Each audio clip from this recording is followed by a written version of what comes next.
Okay, for number 4, we're just testing a series for convergence or divergence, and we need to explain which test we're using.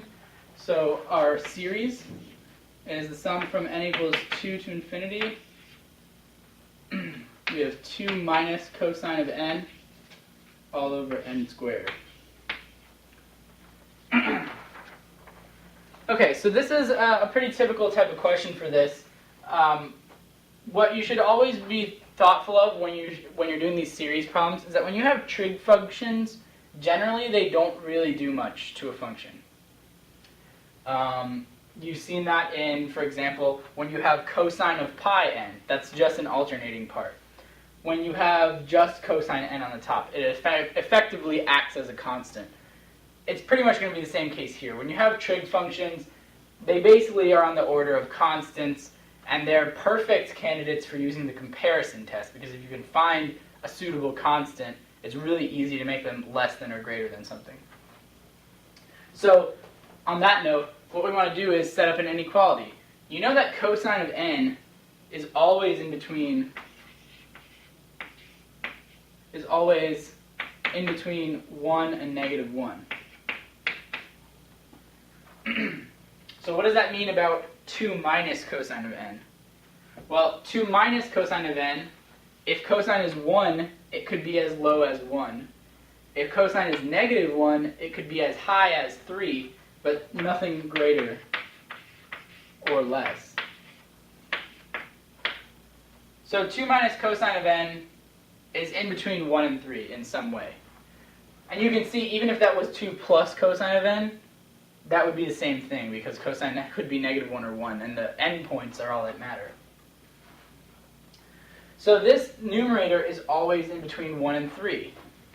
So remember that when we use the comparison test, we want to look at this function, see if we can think about what types of base functions are very close looking to this, and then we need to figure out if that converges or diverges, what do we want? Now the easiest type of convergence here would be to some sort of 1 over n squared function. We have n squared in the bottom. That seems pretty likely. So if we want to compare to 1 over n squared, we could try to prove that it converges. So what do we need, though, for the comparison test? If we're trying to test the convergence against something that we know converges, the thing that we're trying to test has to always be smaller than the thing we're testing. That's true for convergence. For divergence, it's the opposite. But 2 minus cosine of n, the numerator is bigger than this, so this is always going to be bigger than this. Therefore, the comparison test is not going to work. But that's pretty simple to avoid. Instead of 1 over n squared, why don't we pick something that also converges, but its numerator is always bigger, thus making this whole thing always smaller? How about 4 over n squared? Remember that for a p-series or anything that converges, if you multiply it by a constant, remember this could be thought of as 4 times 1 over n squared. That doesn't change the fact whether it converges or diverges.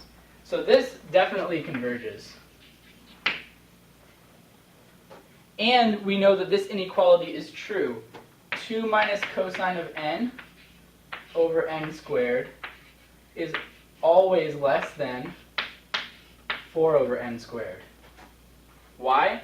Because 2 minus cosine n is always in between 1 and 3. So anything in between 1 and 3, since these denominators are the same, is always going to be less than 4, that's for sure.